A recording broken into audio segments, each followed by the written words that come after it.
Hi, Desmond and Adeline. Today I'm going to start the story of the Velveteen Rabbit. Now, I got to tell you that I had never read this book, but I saw a quote from it, and so did your mom, and we really liked the quote.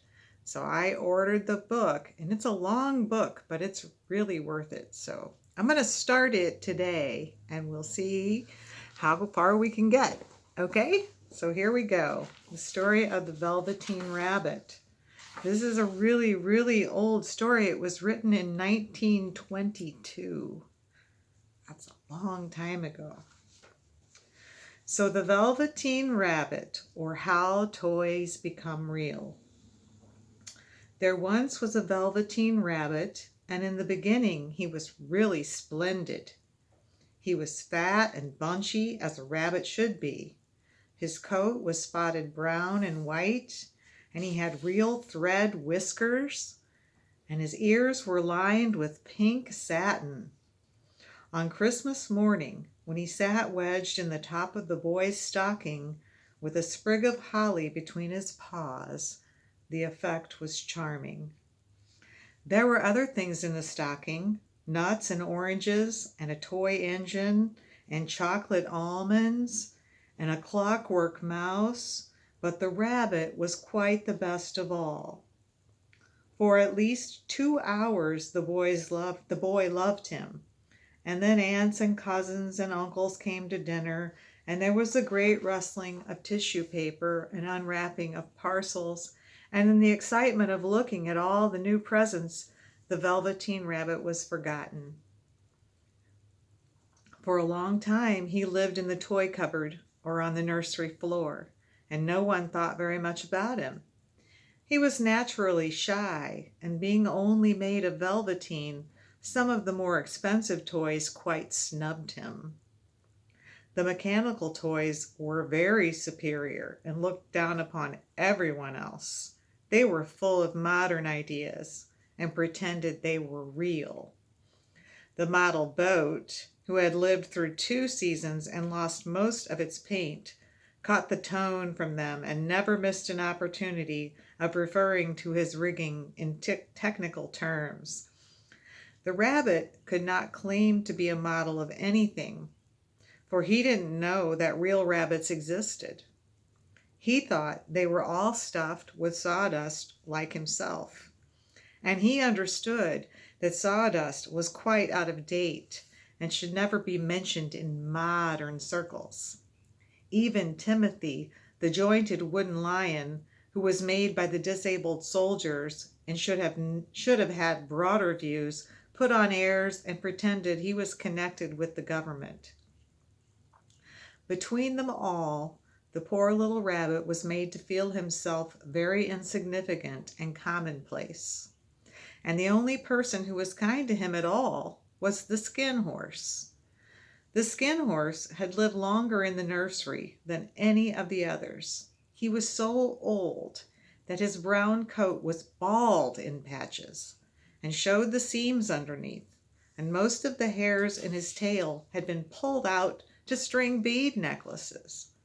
He was wise, for he had seen a long succession of mechanical toys arrive to boast and swagger, and by break their mainsprings and pass away.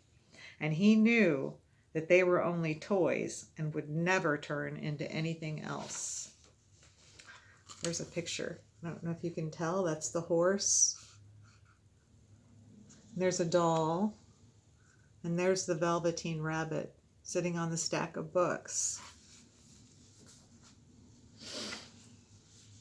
For nursery magic is very strange and wonderful, and only those playthings that are old and wise, experienced like the Skin Horse, understand about it.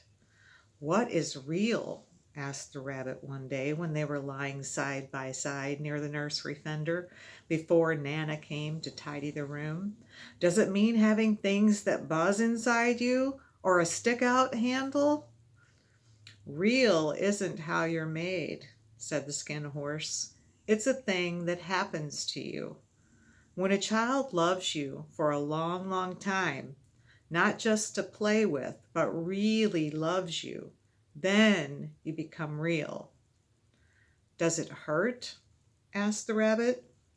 Sometimes, said the skin horse, for he was always truthful. When you are real, you don't mind being hurt. Does it happen all at once, like being wound up, he asked, or bit by bit? It doesn't happen all at once, said the skin horse. You become. It takes a long time. That's why it doesn't often happen to people who break easily, or have sharp edges, or who have to be carefully kept. Generally, by the time you are real, most of your hair has been loved off, and your eyes drop out, and you get loose in the joints, and very shabby. But these things don't matter at all, because once you are real, you can't be ugly, except to people who don't understand. I suppose you are real, said the rabbit, and then he wished he had not said it, for he thought the skin horse might be sensitive, but the skin horse only smiled. The boy's uncle made me real, he said. That was a great many years ago. But once you are real, you can't become unreal again. It lasts for always. The rabbit sighed. He thought it would be a long time before this magic called real happened to him. He longed to become real, to know what it felt like, and yet the idea of growing shabby and losing his eyes and whiskers was rather sad. He wished that he could become it without these uncomfortable things happening to him. Well, that's pretty interesting, isn't it?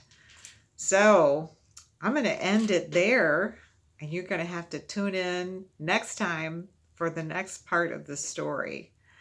Anyway, I love you guys. I've really enjoyed watching your videos. I hope you enjoy watching mine. I hope you have a great day and know that I love you. I'll see you soon.